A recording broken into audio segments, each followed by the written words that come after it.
Welcome to TrineDay's The Journey, conversations with publisher Kris Millegan. I am Bruce DeTorres.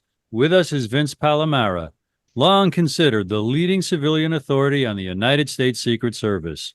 His books, available at TrineDay.com and the usual sellers, include Survivor's Guilt, the Secret Service and the Failure to Protect President Kennedy, The Not-So-Secret Service, Agency Tales from FDR to the Kennedy assassination to the Reagan era, and Honest Answers about the Murder of President John F. Kennedy, a new look at the JFK assassination. And now, Kris Millegan.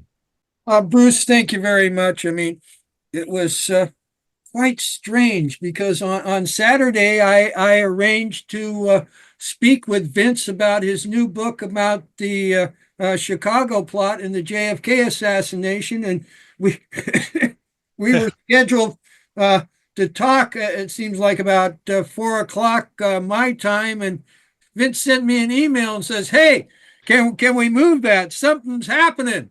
Yeah. And I says, "Yeah, okay." And then I looked at a little bit more closely and I says, "Well, gee, that's in your backyard, Vince." So Yeah. so tell me your thoughts on this shooting. Yeah. Well, first of all, what's crazy about it, I'm in Pittsburgh, PA. This is like about 45 minutes north. It's in Butler, PA. But then the shooter, Thomas Matthew Crooks, is from my specific suburb in Bethel Park. He's like 5 minutes away. And my mom passed away last November, but in the month of November, she was staying at the skilled nursing home that he works at. Wow. So it's like, what a small world. Is just unbelievable. I just couldn't believe it because I remember like my wife and I were not fans of Trump, to put it mildly, but we were watching a little bit of the rally towards the end because it was like talk about, oh, some of the rally goers were falling because of the heat stroke and whatnot. So right when we were about to shut it off, lady broke in saying there's some sort of disturbance. And then the rest is history. They showed, Trump reaching for his ear. It was an assassination attempt. They showed different videos, professional and amateur. And it's crazy. I mean, there's been a few other assassination attempts that were under the radar to the public. Like, for example, there was in Russia, not Atlanta, Georgia, but in Georgia, Russia, back in around 2003, maybe 2004, someone threw a hand grenade at George Bush, but it didn't go off. And that didn't make a lot of news. There's been some other things here and there, a lot of threats. But to most people's mind, the last major attempt on a president was March 30th, 1981, when Reagan was shot by John Hinckley. Well, in contrast, those agents did a fantastic job. I remember speaking to Jerry Parr, the head of the White House detail at the time. He's the one who pushed Reagan into the limousine, and it was all about cover and evacuate and ducking down and getting them down to the ground. The thing that struck me about the video was, now it did come out that the audio, one of the agents said, all clear, but they still made him come up again, Trump, as a stationary target, and his face in front of his body was exposed. And like I say, hey, you got to be devil's advocate. Okay, that shooter was, when he was down, like he was out, he was out of commission, but there could have been another shooter somewhere. There could have been someone in the crowd. I mean, if they were that lax to not see the shooter on the rooftop, which we'll get into the rooftop matter in a second, well, then who's to say with any confidence that, oh, it's all clear, you're good now? And I was just flabbergasted that they were keeping him upright and stationary, and then he was able to finally pump his fist in that. I'll be honest with you, the weird thing is, if it wasn't for the fact that a man passed away, a spectator, and two were critically injured, if it wasn't for that, I would think this thing was staged as a photo op. And that's why I have a quandary, part because the logic kicks in, because, oh, come on, someone was killed, two people were critically injured, let's don't get paranoid about it. But with the White House photographer snapping away these iconic Iwo Jima type of, and them standing him up against protocol, and like he's calling the shots when he should not be calling the shots, pardon the pun. And just some of the agents, like, I was hard pressed to see any earpieces. I know some other people brought this up too. Some of the agents didn't look like bona fide Secret Service agents. It was really bizarre. So there was that. But what really happened is the intervening minutes and hours went by. It's just unbelievable. Now they're saying the shooter was up on the roof for 26 minutes before the shooting began. The initial reports was, well, it could have been like 42 seconds or just a few minutes. Now they're saying he was up there a full 26 minutes. I know there's an amateur iPhone video I posted on my Facebook that's making the rounds. And you could see the shooter, who's been identified as Thomas Matthew Crooks, crawling on his arms like a military crawl with the rifle. And people were pointing out, civilians, you can hear Trump speaking at the same time in real time. So you can get a handle on when this was. It wasn't before the speech, it's during the speech. And they're yelling, officer, there's someone up there with a gun. There's someone. And you hear multiple people almost like you're reading cue cards. There's somebody up there with a gun. Nothing's being done. And then it comes to that one point in Trump's speech where he talks about looking at the slide and the shots ring out. So again, this amateur shooter had no police record, nothing. He climbs up a ladder. Yes, there was a ladder on this building, and they claimed this building was in the outer perimeter. Give me a break. It should have been the inner perimeter. It was about 140 yards away, and he had a straight shot right there at Trump. And if it wasn't for, he called it the grace of God, a fluke, whatnot, that Trump didn't turn his head just a little bit, it grazed his ear. Could have easily been a fatal headshot, and we're talking another, major assassination would have had tremendous implications. Him being the GOP's nominee, he was former president, running for president again. I think it would have created riots in this country. I think this would have been just horrific for our country, and just the whole thing about the rooftops. We'll get into that even more, but that was just my thumbnail sketches. I just could not believe that they were allowed someone within distance, because I knew for years they had counter sniper teams and whatnot, and common sense dictates that the advanced teams get there anywhere between 48 hours in advance to a couple weeks in advance. So what's to say, oh, Vince, they were only there 48 hours in advance? All right, bare minimum, but still plenty of time to say, wow, common sense and my eyesight is telling me, even as an amateur, look at that rooftop. We got to get somebody up there, an agent and or police. Yeah. So, yeah. I mean, and you would think they would use drones or something like that too. Yes, that was the other thing I was going to bring up. Drones, right, Kris? Right, and Exactly just right. a silly observation. It only seems that Democrats get killed and Republicans just get wounded. Seems like it, huh? I I know. You think about it, like Teddy Roosevelt back in 1912, he was running for the Bull Moose Party. He was vice president and he was president, and the speech in his pocket saved his life, so to speak. That guy was able to get up on that roof, and I mean, I've seen one report where it says that there was these two local cops that were they were responding to the people, telling them that there's somebody up on the roof, and somebody boosted some other guy up, and then he fell backwards, and that's when the shooting started. Yeah. Have you seen that report? I've seen that report, and this is the way I look at it. Even if that was true, the onus still falls on the Secret Service, because they're the main law enforcement, and they should have had, like you said, drones and or actual human beings staking out that rooftop. They should have, at the very bare minimum, not just a drone, they should have had a human being up there, either an agent or an officer, state or local police, and then that would have nullified that as a shooting avenue. But like, the Department of Homeland Security head and other former agents have appeared on as talking heads on CNN, Fox, whatnot, and they've all said the same thing. They're basically flabbergasted in this day and age, 2024, post 9/11, post other assassination attempts, and a lot of things we don't know about that doesn't meet the press because they're afraid of copycats. The most obvious to the naked eye, to the amateur civilian, is this rooftop that's directly adjacent to where Trump's speaking, and they didn't have anybody secure. And then to add insult to injury, they claim, well, that was the outer perimeter. I was 140 yards away, the outer perimeter. Give me a break. I mean, sounds like yeah, it's not like there's not any guns in this country, And then, another thing I find interesting too here now, because, everybody now has a computer in their pocket, a motion picture camera, all these things, so iPhone, that adds to the, the information that we're getting. But I want to ask you a question, because you're quite familiar with, quote unquote, the rules, of the Secret Service. And doesn't this seem like they, again, at another time, broke some of their rules? It seems like they had tremendous shortcuts in their advance. And while they had here's the other thing too, Kris and Bruce, they had magnetometers, which is very good. They've had those since the early mid 80s. Robert DeProspero, the former head of Reagan's detail, replaced Jerry Parr. He's the one who instituted the use of magnetometers at rallies, whatnot, open air events and whatnot. They saw this Thomas Matthew Crooks by the magnetometers acting strange. So he was already on law enforcement radar at that point. Then you have the idea he's on this rooftop, climbing up the ladder, crawling the rooftop. Everyone's seeing him. Plenty of time to act even after the fact.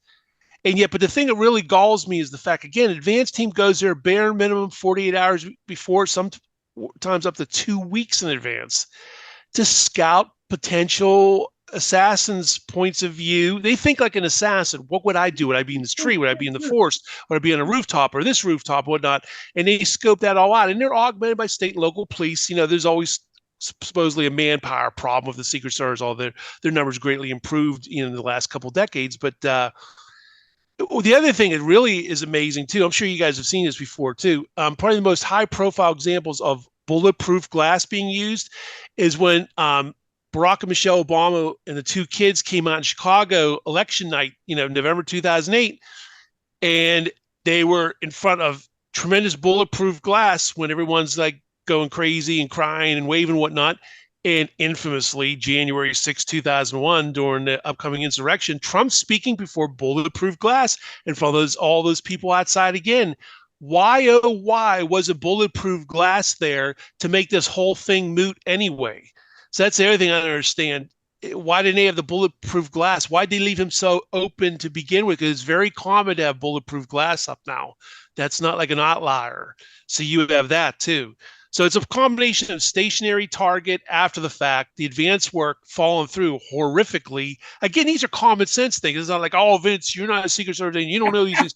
But it's by precedent, no bulletproof glass, the advanced team falling down on the job, and them falling down on the job when they were notified. I mean, they should have had radar. Like, there's a strange kid, kind of nerdy, kind of dorky, and he was causing, like, it's not clear what it is, but let's put it this way. He was on law enforcement radar near the magnetometers before anything even began, before he was even on the rooftop. So somebody should have been surveying him and saying, I want to take a look at it. I mean, those scopes they have on the counter assault teams, you can count the freckles on someone's faces. They're much better than the scopes on regular people's rifles, very much so, because they have a spotter and they have the actual, shooter on the counter sniper teams. The Secret Service, they're called the CAT or counter assault team. And like I said, the good news is they did have a counter assault team, but why, oh, why? Again, I keep repeating this. Why wasn't an officer or an agent or both on that rooftop making that totally moot? Like, in other words, that ladder shouldn't have been there. And even if the ladder couldn't come down, it's nailed in. It's bolted in. There's nothing we could do about that, Vince. Well, they could have had an officer there. Yeah, exactly. Yeah, and then there's no way anybody could have got up. I'll tell you what, again, I'm not a fan of Trump. I got to say this, though, whether you're Democrat, Republican, Independent, you like Trump, you don't like Trump, this would have been horrible for the country. And it was literally, they keep saying 1 inch or 2 inch. No, a doctor was on TV. He said it was more like a couple millimeters, and this would have been a fatal headshot. Mm-hmm. So in other words, a long way of saying, Kris, this was a huge failing on the Secret Service. Yes, they got away with it because, Trump survived and whatnot.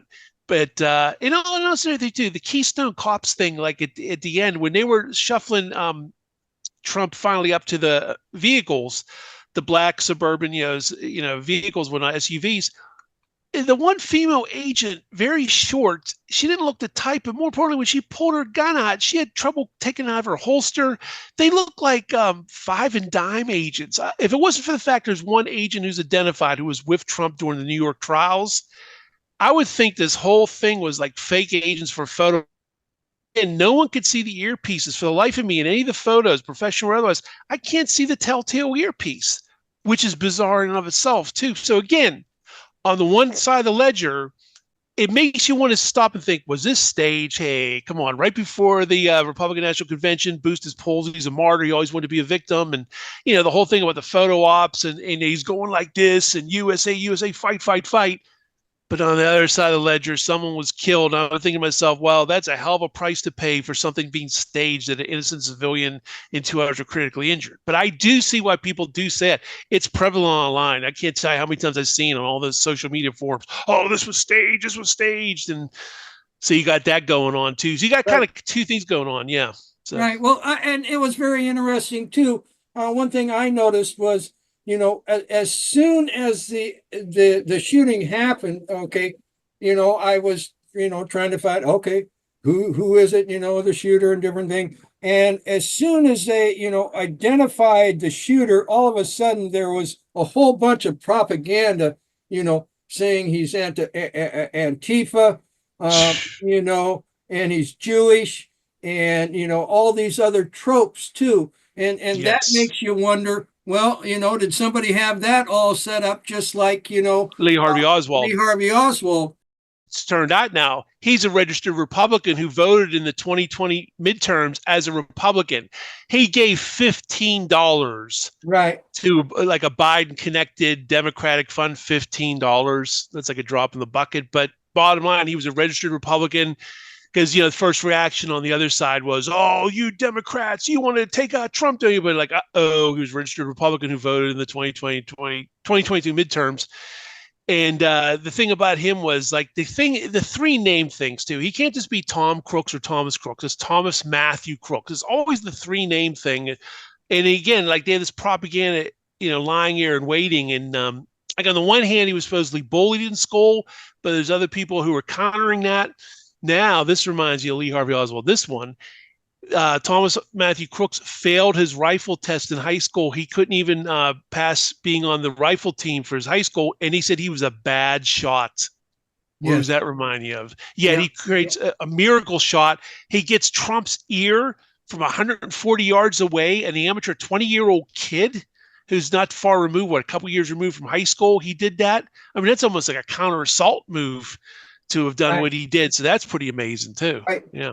And now I went and did some searches and did some image searches. In the image search, a lot of it shows up in foreign papers. Okay. I mean, there's just a lot of foreign papers that are putting these different images out there that I haven't seen anybody else confirm that they're actually the shooter too. And so yes, I've seen that. Like, there's one video where allegedly Thomas Matthew Crooks. I'm sorry, I want to keep calling him Arthur. Thomas Matthew Crooks says to the video, he's making his car seat saying that I hate Republicans, I hate Trump, and you've got the wrong guy. And I'm thinking maybe they do have the wrong guy because all the still photos I've seen, it doesn't look like him. It looks vaguely like him, but I'm not sold on the idea that's actually Thomas Matthew Crooks. I have a feeling that's someone else, and they're playing a game, and people just picked up on social media says, "Oh my God, there's Thomas Matthew Crooks." But the other still photos I've seen, close but no cigar. I don't think that's him. So you got a little bit of disinformation going on. And I would like to say too is this has been debunked. It was very tantalizing at first. One of the counter assault men, supposedly the one who fired the fatal shot, was identified as Jonathan Willis, and it was really tantalizing. They claimed that he said that he was told to stand down. The Secret Service did not give him the authority to shoot. That's been debunked. And also it's debunked by common sense. When you're in the heat of the moment, and it was even on television, I think it was the former head of the FBI who was on CNN, they have a license to kill. In that heat of the moment, milliseconds, they're not waiting on an order. Can I shoot? Am I allowed to shoot? They have to shoot to kill because they're there to protect the protectee, especially when someone has a rifle aimed at the protectee. They're not going to sit there and say, oh, I don't want to hurt the poor boy, or maybe we'll just wound him. You can't do that because he's up there presumably shoot to kill. You have to shoot to kill. I was thinking like, in war, World War II, Korea, whatever, soldiers aren't sitting there saying, hey, Sarge, should I shoot? No, they're shooting to kill. You have to ask questions later.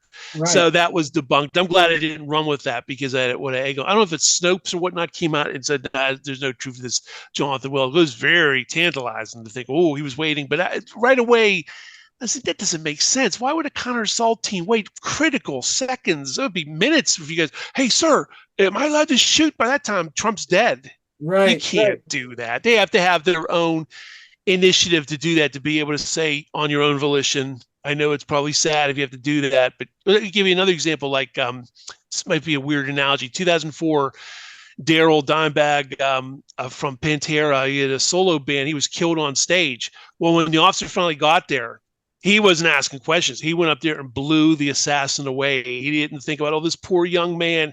He did what he had to do. Well, it's the same thing in a situation like that. So I don't fault the counter sniper team, I think they were put in a handicapped position because, I mean, they're sitting there looking, and all of a sudden they're seeing a head pop up because evidently there was a little bit of a riser, from the roof when he was laying still. And all of a sudden you see a head pop up. All of a sudden you're seeing this. You got to think in seconds, and he took the shot and killed him. But again, all that could have been negated through advanced work. And even if they just would have listened to the crowd, the one iPhone video is really damning. It's on my Facebook page. It's making the rounds. I think it's Daily Mail, some other outlets, and showing it. And all the citizens are pointing, going, "Officer, there's someone up there. There's someone." You can see him crawling like this. And again, you can hear Trump speaking. Give me your thoughts about that, about how come, you heard these pops, and then, it took that much time for these guys to kill the shooter.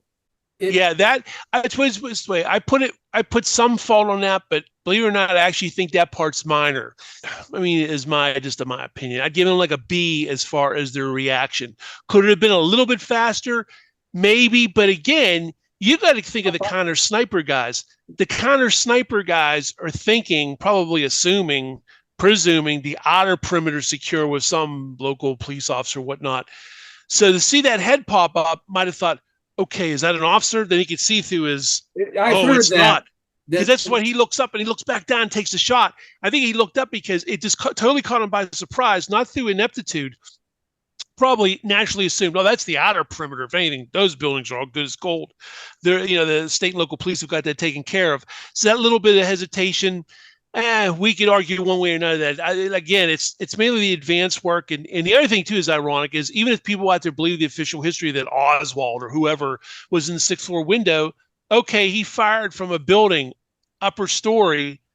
And decades later now, we have a situation you would think it would be number one on the agenda. To this day, the Secret Service shows the Zapruder film, the trainees, and even people that are veterans of Secret Service. That's one of the things they have to keep watching. They have to keep watching the films and photos of George Wallace being shot, the near assassination of Reagan, and he shows a Zapruder film because they want to get into their heads. We cannot afford a tragedy like this again. And again, obviously, I think most people think that JFK was shot from two directions, but even if you think he was just from the rear, okay, well, then the Secret Service should be number one on their agenda. Rooftops, high places, trees, vantage points, towers. So again, if civilians can think that way, what were they thinking? And, one thing I'll say about Trump is, again, I'm not a fan of Trump, but I will say this. He seems to have a good reputation with law enforcement. They seem to really like him. The scuttlebutt is that he's well liked by his Secret Service detail in the past and present. So I find it hard to believe it was some sort of inside job to take him out. I just can't feel that. I just think this was tremendous ineptitude. And there's going to be supposedly hearings. I hope it's not a whitewashed blue ribbon commission, but suppose there's going to be an investigation of this. So let's see if something really comes of this. I mean, other than just firing people, what's that do? It's a female head of the Secret Service now. Like 10 years ago, that female head of the Secret Service was let go. Do you remember the intruder who gone to the White House grounds and ran to the front door and got inside before he was tackled? The good things they did was to make sure something like that couldn't happen again. They have their sensors up. If somebody tried to jump the fence, they're on there immediately. They have to do something constructive. Firing people at this point, you could try to find people, but I wouldn't do that. Have you talked to anybody from the Secret Service about this at all? Dan Emmett. He was an agent who wrote the book Within Arm's Length. Mm-hmm. He was an agent who was there for George Bush Sr. to George Bush Jr. He was part of the White House detail. He was also a member of the counter assault team, and he's flabbergasted. He can't believe it. That's basically the number one reaction you're getting from former agents. They can't believe it. It basically just said, Vince, I'll have to get back to you. But yeah, my first reaction is, I can't believe this happened. Because again, this is right in their wheelhouse. They train. That's another thing too. They train for this over and over. The whole reason d'entrée is to stop an assassination. They're there to make sure this never happens again. And that's their number one thing. Investigating counterfeiting is secondary. Field offices do that. The White House detail, which is called the Presidential Protective Division, their whole reason for existing is make sure the principal person or persons they're protecting, no harm comes to them. And they've done a tremendous job since the Kennedy days for the most part. And this was just, I'm telling you right now, we came within millimeters of an assassination. Yeah, it's crazy. Bruce, do you have any questions or comments for Vince? But yeah, along the lines you were just mentioning, Vince, how trained is the team around just a candidate like Trump these days?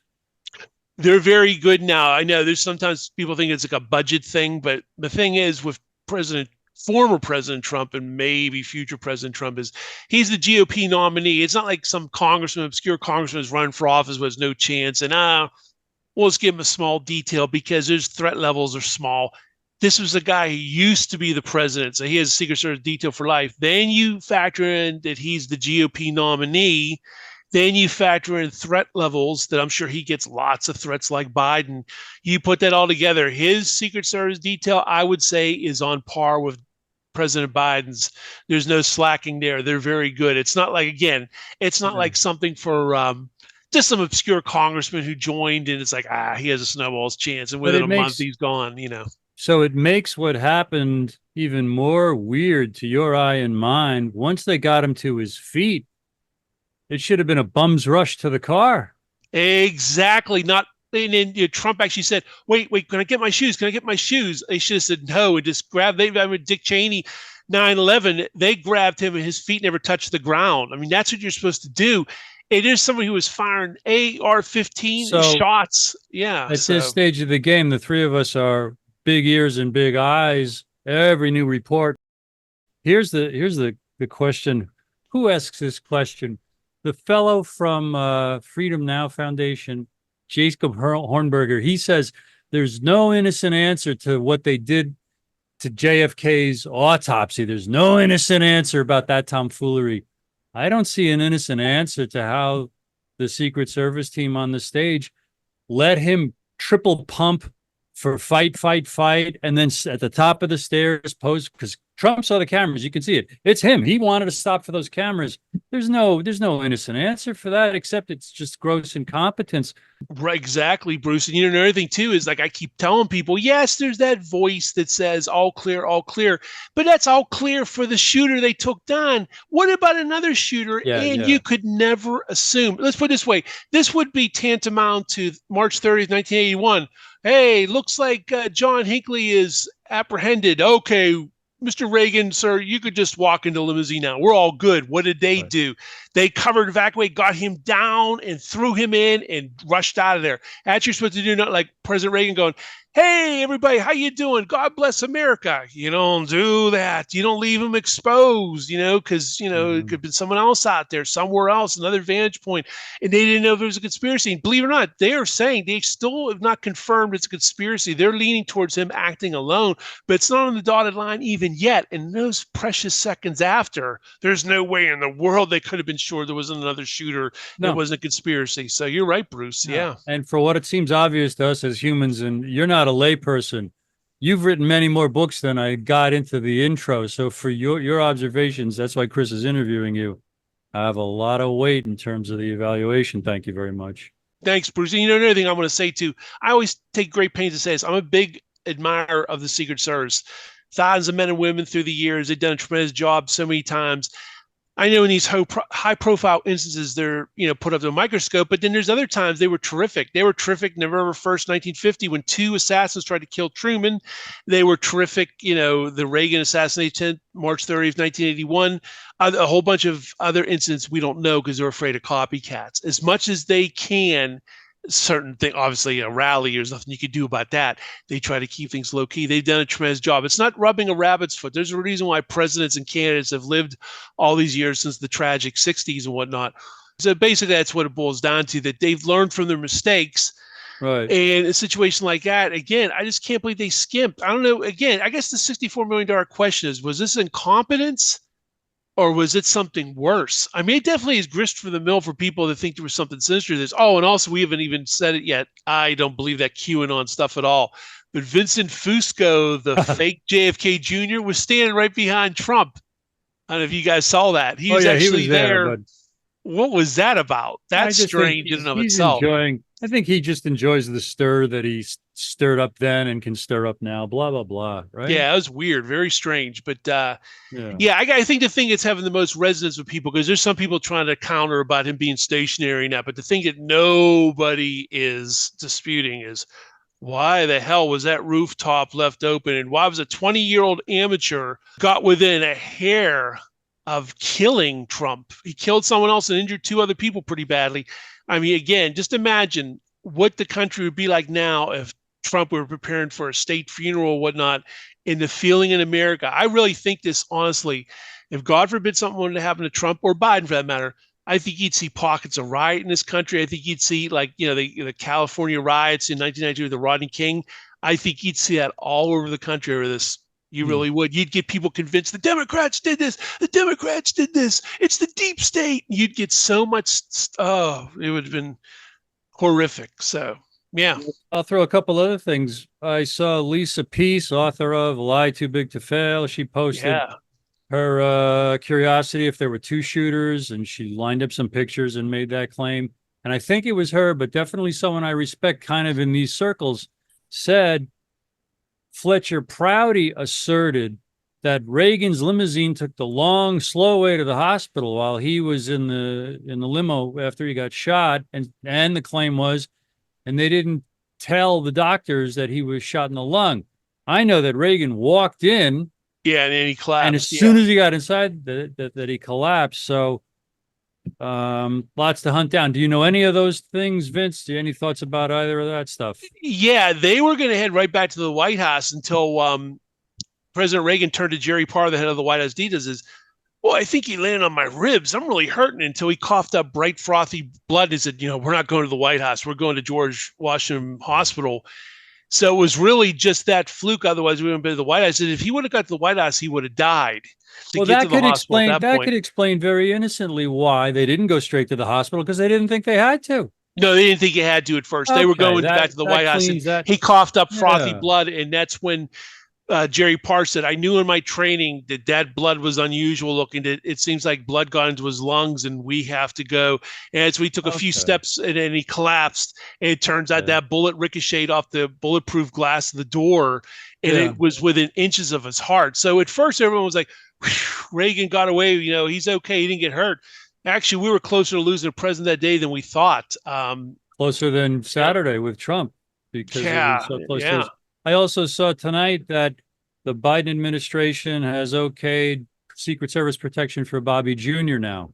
Yeah, I could see that. I could see why. Yeah, and they're also authorizing a full investigation of this whole situation. And I really like the way President Biden stepped out. He actually spoke to former President Trump, said they had a good conversation, and he had a really good speech right after, and then obviously formally last night to the nation. I think that was good. He did that, because now I'm seeing next to nothing online of paranoia from Trumpsters. Trumpsters are giving them due. In fact, I've even seen some Trumpsters say, where's the effect that they can't stand Joe Biden. But I got to admit, that was a good speech. Finally, his first one in 3 years. But the bottom line is, Joe Biden did a very good job of alleviating any paranoia, because I hate to say, as I'm sure you saw it too, the first reaction online from quote unquote Trumpsters were, Joe Biden doesn't want to lose. That's why he did it. So I was like, no. Let's calm down this paranoia. This is ridiculous. Let's don't go there. And so that was really good. He did that, because that appealed to people like, wow, he's showing a lot of empathy, a lot of care. He's going to, make sure his protections are good order. Like I said, Bobby Kennedy Jr. is going to get good protection. They're going to have an investigation of this. So that's good. And I think what people are seeing with all these amateur iPhones too are very telling. A picture says 1,000 words, and we're seeing Trumpsters saying, hey, there's somebody on the roof. Well, they know at that point that good officers, good planning would have thwarted this. So this had nothing to do with some sort of sinister conspiracy to kill Trump. It was just, in this case, I think I lean towards this being a lone wolf. And he came very close to, I'll be honest, I think this might have led to the disbanding of the Secret Service if this would have been a successful assassination, because people are going to keep looking at the bottom line. Now we live in a situation where sound bites and people's attention isn't the way it used to be in years past because of the internet. The next news cycle replaces the other one. But if Trump would have been killed, I think that the FBI or some sort of other agency would have taken over finally and said, Secret Service, I'm sorry, you lost another president under your watch. That's it. So, wow, thanks. Crazy. The FBI is in charge of the investigation, correct? Yes. Yeah. Okay. And any last words and anything that you wish to tell folks about, your thoughts about this shooting and all of that. Oh my God, I'm getting inundated. I'm getting so many people asking me stuff, Vince. I know you're probably getting flooded, but can you please tell me, blah, blah, blah. So this is like crazy, man. I got podcasts tomorrow. I got another on Wednesday. I got another one on Friday. It's Good, crazy, man. Yeah. good, So, good, yeah. good. Well, you've been in the trenches long enough, huh, Vince? Yeah. And all your books aren't just about the JFK, but they're about the Secret Service. I mean, you look very, very hard, at the history of the Secret Service and many, many different things. So, golly, I really appreciate you coming on here. I really And appreciate you guys too. Kris and Bruce, you guys are awesome. Seriously, man. well, Appreciate it. back at you, Vince. Amen. And like I always say, onwards to a better future. And Lord have mercy, we've got some work to get there.